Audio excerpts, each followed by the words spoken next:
Well, the entire experience of Holy Week begins with Palm Sunday, where we commemorate the Lord's entry into Jerusalem.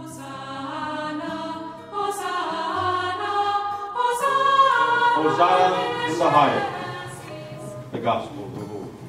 Praise to you, Lord Jesus Christ. And at each of our Masses at St. Joan, we will begin in the gathering space, where we will bless palms and we'll read the Gospel of the Lord's entry into Jerusalem. And then symbolically, we'll process into the church, proclaiming Christ as King. And just like the disciples did, proclaiming Him as Christ the King and preparing our hearts to enter into Jerusalem with Him.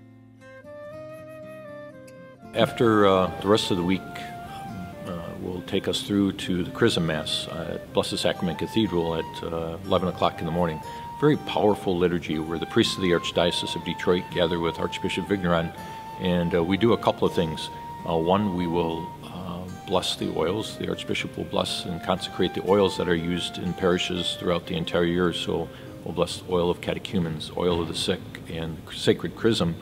And then after that ritual, we will renew our priestly commitment and our promises of respect and prayer and obedience.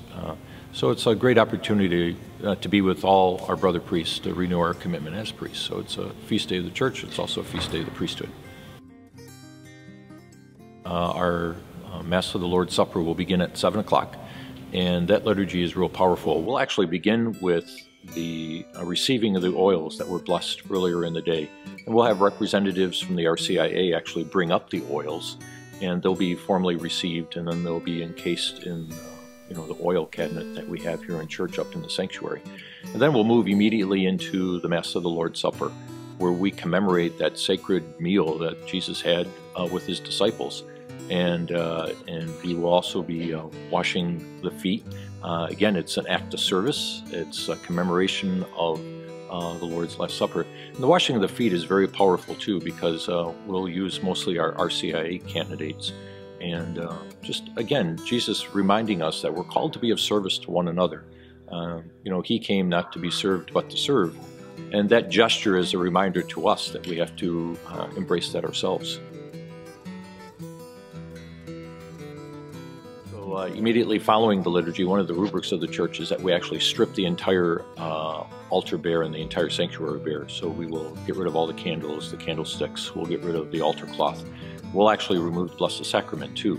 And the Blessed Sacrament, actually, we walk in procession with the Lord to the altar of Repose, which at St. Joan of Arc takes place in the multi-purpose room, where there'll be an opportunity for adoration until midnight.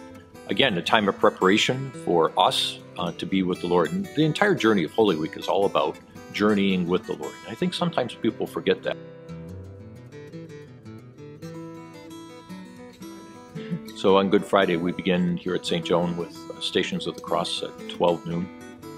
Again, to walk with the Lord as Catholics will throughout the entire world. It's amazing to think of, throughout that entire day, people will be journeying with the Lord with the Stations of the Cross. And then we'll actually celebrate the Liturgy of the Lord's Passion at 1 o'clock. And there we commemorate His death.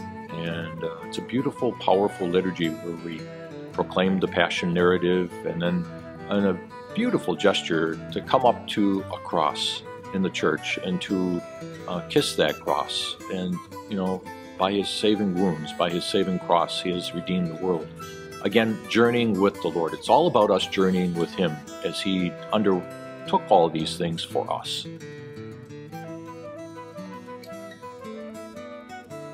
Yeah, we all get tied up in all of our business. We get tied up in all of our activity. But somehow Holy Week needs to just cause us to stop and pause. So make it a time of prayer. Just don't let it be just a normal week. It's Holy Week. Make it holy. Make it significant in your life. Allow it to be an opportunity for you to journey with the Lord.